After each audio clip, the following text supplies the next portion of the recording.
नमस्कार दोस्तों, आज एक बार फिर मैं आप लोगों के सामने हेल्थ हैंडबुक का 21वां अध्याय यानी 21वां भाग लेकर आया हूँ। वीडियो शुरू करने से पहले आप लोगों को बता दूं कि अगर आपने अभी तक इसके पिछले भाग नहीं देखे तो इसका लिंक मैं आपको आई बटन और डिस्क्रिप्शन में दे दूंगा। साथ ही आप हमारे चैनल का प्लेलिस्ट भी चेक कर सकते हैं। तो अब आपका और ज़्यादा समय ना लेते हुए सीधे कहानी पे आता हूँ।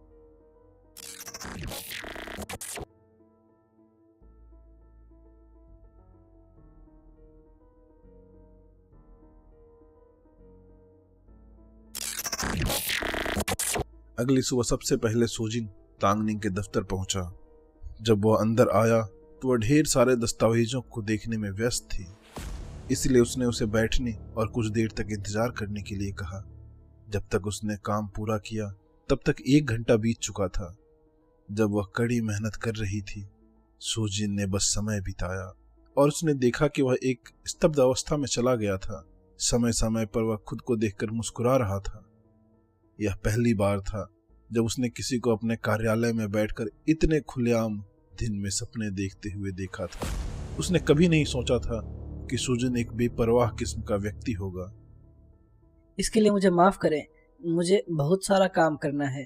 तांगनिंग ने सुजन के लिए एक कप पानी लाते हुए कहा। मिस टैंग, मेरे लिए आपके दिमाग में कौन सी नई नौकरी है? सुजन ने अपना सिर खुजलाया और सोचने लगा कि टैंगनिंग ने उसके लिए क्या रखा है। क्या ऐसा हो सकता है कि उसने एक दिन पहले बहुत ज्यादा शिष्टाचार दिखाया था और अब उसके बॉस को उससे प्यार हो गया है, इसलिए वह मैनेजर के तौर पर अपने अधिकार का इस्तेमाल करके उसे ऐसी जगह पर ट्रांसफर कर रही थी जहां वह उसके साथ मिलकर काम करे ताकि वे एक दूसरे के साथ मिल सके। तांगनिंग को इस बात का बिल्कुल भी अंदाजा नहीं था कि सुजिन के दिमाग में क्या क्या बेतुकी बातें चल रहे थे। वे थोड़ी असहज दिख रही थी और उसने उससे कहा, ठीक है, पहले मेरी बात सुनो। अगर तुम इसे लेने के लिए तैयार नहीं हो तो मैं तुम्हें इसे लेने के लिए मजबूर नहीं करूंगी। तुम मुझे पहले इसके बारे में क्यों नहीं बताती? सुजिन ने सिर हिलाकर कहा। यह इस तरह है, मेरी एक छोटी चचेरी बहन है जो हाल ही में कुछ समस्याओं से जूझ रही है। उसने देने तक की कोशिश की है, इसीलिए मुझे उम्मीद थी कि आप फिलहाल उसकी देखभाल कर सकते हैं। तांगनिंग को ये बातें कहने में थोड़ी शर्मिंदगी महसूस हुई क्योंकि यह उसके परिवार से जुड़ा मामला था और इसीलिए यह एक निजी और व्यक्तिगत मामला था। क्या तुम्हारी चचेरी बहन लड़की है तो क्या यह अजीब नहीं है कि तुम उसकी सुरक्षा के लिए आदमी को रख रही हो? सुजिन ने हैरान होकर पूछा। उसे खास तौर पर बुरा नहीं लगा, लेकिन उसे यह अजीब लगा। तांगनिंग को समझ नहीं आ रहा था कि वह सुजिन को कैसे समझाए। उसने बार बार कप को हाथ में घुमाया और मुंह बनाते हुए कहा, मैं समझती हूँ कि तुम्हारा मतलब क्या है, लेकिन मेरी यह चचेरी बहन थोड़ी आक्रामक है और वह सच में लड़ सकती है। ज़्यादातर पुरुष उसके मुकाबले में नहीं हैं, महिलाएं तो दूर की बात है। मुझे भी नहीं पता कि क्या करना चाहिए। मेरे परिवार ने मुझे सिर्फ एक ईमानदार और व्यवहारिक लड़का खोजने के लिए कहा था जिसे मैं अच्छी तरह जानती हूँ। और अच्छा, क्या आप वाकई एक बॉडीगार्ड की तलाश कर रही हैं? दामाद की नहीं, सुजी ने चिढ़ाते हुए कहा और जोर से हंस पड़ा। उसे आश्चर्य हुआ। तांगनिंग ने उसे देखकर मुस्कुराया और वास्तव में सिर हिलाना शुरू कर दिया। यह भी एक विकल्प है। वह खुद भी जवान हो रही है, इसलिए यदि आप उसका दिल जीतने में सक्षम हैं तो मैं आप दोनों को अपना आशीर्वाद जरूर दूंगी। अरे नहीं, धन्यवाद। वह एक सी हल्क और लड़ाकू औरत दोनों है, मेरे लिए नहीं। सुजी ने अपना सिर हिलाया, लेकिन तांगनिंग उसे देखकर मुस्कुराती रही, जिससे उसके सारे बाल खड़े हो गए। मैं तुम्हें इस मामले में मजबूर नहीं करूंगी, लेकिन तुम्हें बॉडीगार्ड बनने में कोई दिक्कत तो नहीं है ना? मैं तुम्हें दोगुना वेतन दूंगी और तुम्हें मेरे चचेरी बहन का पीछा करने के अलावा कुछ और करने की जरूरत नहीं होगी। अगर वह अपनी जान लेने की कोशिश करती है तो तुम्हें उसे रोकना होगा। तांगनिंग ने सख्ती से कहा। सुजिन को इस बारे में इतना यकीन नहीं था। वह किसी ऐसे व्यक्ति को कैसे रोक सकता था जो हत्या करने पर आमदा था। अगर कोई व्यक्ति वास्तव में करना चाहता है तो वह अपनी जीभ को इतनी जोर से काटता है कि उसकी जान चली जाए, तो वह उसके बारे में कुछ नहीं कर पाता। वह उसे बांधकर उसका मुंह भी बंद नहीं कर सकता था। तांगनिंग समझ सकती थी कि सुजिन किस बात को लेकर चिंतित था, इसीलिए उसने जल्दी से कहा, चिंता मत करो, मेरी चचेरी बहन भी यही सोचती है, लेकिन वह हर दिन खुद को फांसने की कोशिश नहीं कर रही है। ईमानदारी से हम एक पेशेवर बॉडीगार्ड भी रखना चाहते थे, लेकिन हमें डर था कि ऐसा करने से वो भड़क सकती है, जिससे स्थिति और खराब हो जाएगी। इसके अलावा हम आखिरी उपाय के तौर पर किसी ऐसे व्यक्ति की तलाश कर रहे हैं जो उसके साथ हो। अगर वाकई कुछ होता है तो मेरा परिवार मानसिक रूप से इसके लिए तैयार है। आपको दोषी नहीं ठहराया जाएगा, इसीलिए आपको इसके बारे में इतना तनाव महसूस करने की जरूरत नहीं है। तांगनिंग की बात सुनकर सुजिन और भी हैरान हो गया, लेकिन चूंकि उसके बॉस ने ही उसके लिए यह नौकरी तय की थी, इसलिए उसने यह काम करने के लिए हामी भर दी। अगर वह वाकई बहुत मुश्किल होता तो वह उसे मना कर सकता था कि वह नहीं कर सकता। उसे नहीं लगता था कि वह ऐसा करने के लिए उसे नौकरी से निकाल देगी। जब सुजिन ने काम करने के लिए हामी भरी तो तांगनिंग बहुत खुश हुई। उसने अपना काम कुछ सहकर्मियों को सौंप दिया और सुजिन को दफ्तर से बाहर ले गई। कंपनी की पार्किंग में खड़ी ज्यादातर कारें कर्मचारियों की थी, इसीलिए उनमें कोई कार लग्जरी नहीं थी। लेकिन तांगनिंग ने सुजिन को पार्किंग के सबसे गहरे हिस्से में ले गई, जहां एक लाल रंग की फरारी खड़ी थी। सुजिन को कारों के बारे में कुछ नहीं पता था, लेकिन वह जानता था कि ऐसी दिखने वाली कार की कीमत निश्चित रूप से बहुत ज्यादा होती है। अंदर आ जाओ। तांगनिंग कूद पड़ी और सुजिन को भी अंदर आने के लिए कहा। सुजिन बिना किसी हिचकिचाहट के अंदर चला गया और आराम करने के लिए अपनी आंखें बंद कर ली। तांगनिंग ने इंजन चालू किया और वे कंपनी की पार्किंग से बाहर निकल गए। थोड़ी देर बाद कार एस सिटी के सबसे शानदार इलाके के बाहर रुकी। एक सुरक्षा गार्ड तुरंत वहां आया। गुड मॉर्निंग मिस टैंग, क्या आप मिस्टर यू के घर जा रही हैं? सुरक्षा गार्ड ने टैंगनिंग का नीला कार्ड लिया, उसे मशीन से स्कैन किया और बोलते हुए टैंगनिंग की ओर मुस्कुराया। आप सही कह रहे हैं, क्या आपको डिग्गी चेक करने की जरूरत है?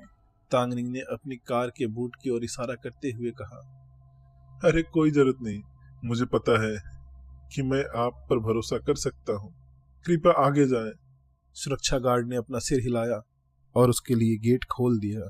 सुजिन ने अपनी आंखें खोली और उस एस्टेट को देखा जिसमें वे अभी अभी दाखिल हुए थे। यह एस्टेट बेहद आलीशान था और बंगलों से भरा हुआ था।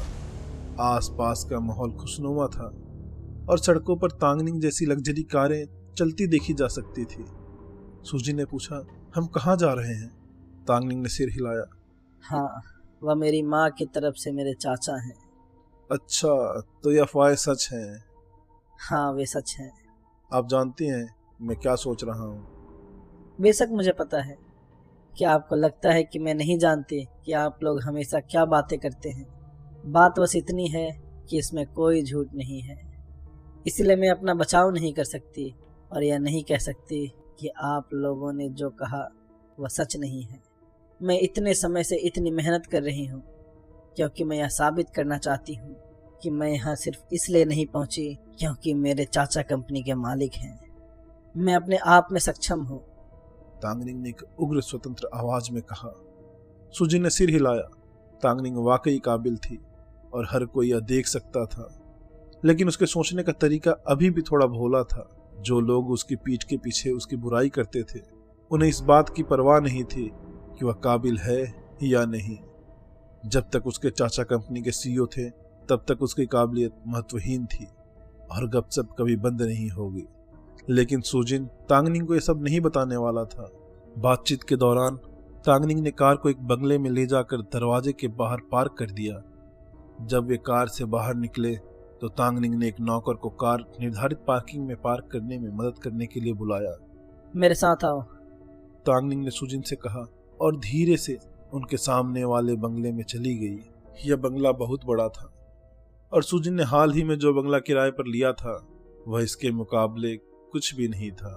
उन्हें सामने के यार्ड को पार करके घर में मुख्य द्वार तक पहुंचने में 3 मिनट लग गए।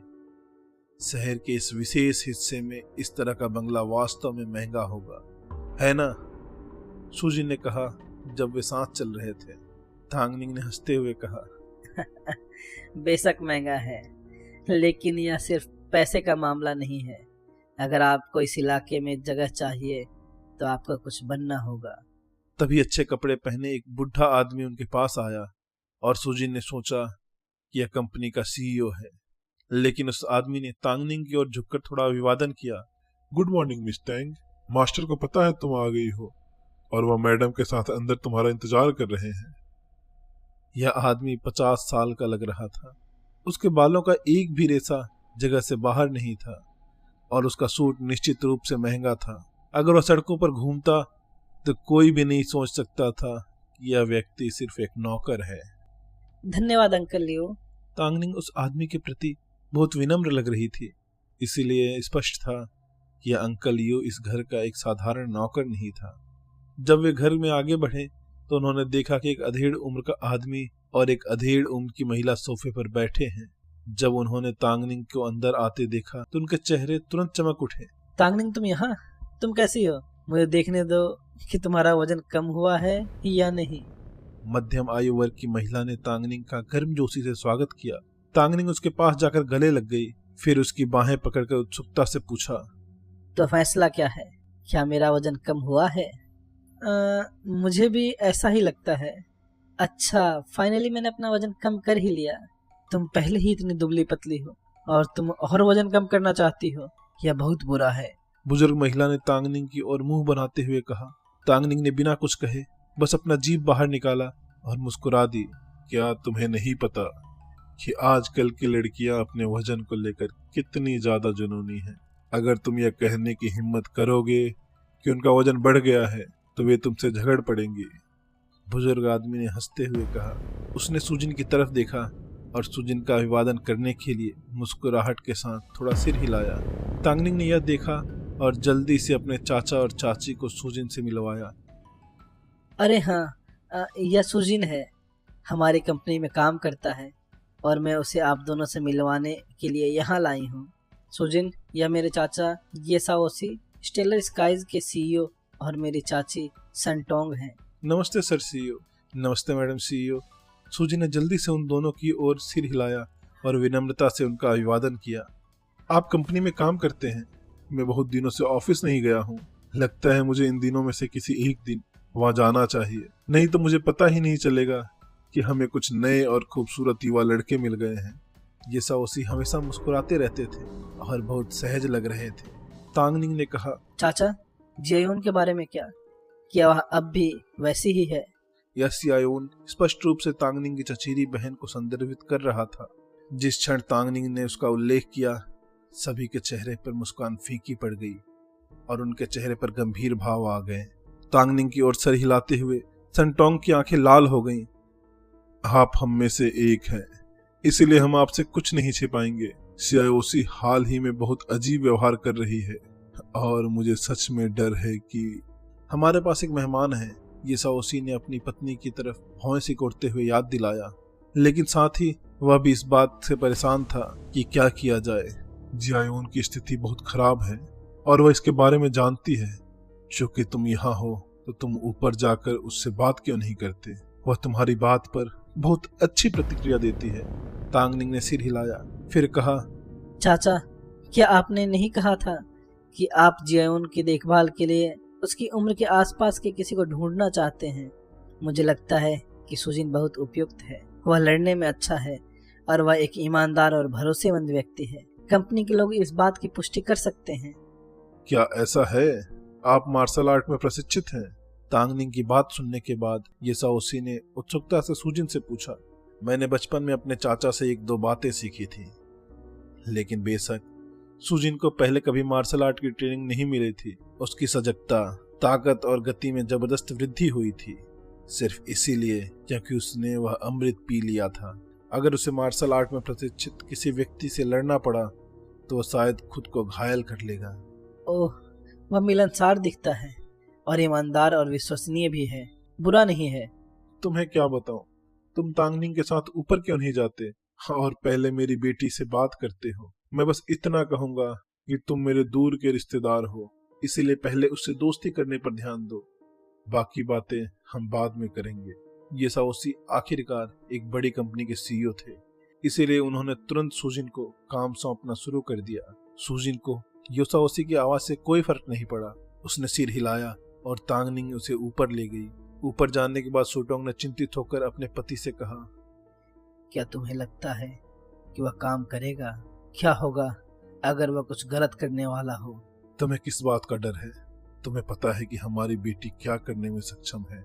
अगर वह कुछ अजीब करने की कोशिश करती है तो वह घायल हो सकती है। इसके अलावा क्या तुम्हें लगता है कि मेरे घर में कोई भी जो चाहे कर सकता है? योसाओसी ने अपनी भौहें उठाई और ऐसा प्रभावशाली अंदाज दिखाया जो उसके जन्मजात व्यक्तित्व का परिचायक था। और इसी के साथ ही हेल्थ एंड बुक का ये एपिसोड भी यहीं खत्म होता है। दोस्तों, आपको ये वीडियो कैसा लगा मुझे कमेंट में बताएं। साथ ही अगर वीडियो अच्छी लगे तो इसे लाइक, चैनल को सब्सक्राइब और इसे अपने दोस्तों में शेयर करें। तो आज के लिए बस इतना ही। जल्दी मिलता हूँ मैं इसके अगले भाग या किसी दूसरी वीडियो में। तब तक के लिए धन्यवाद।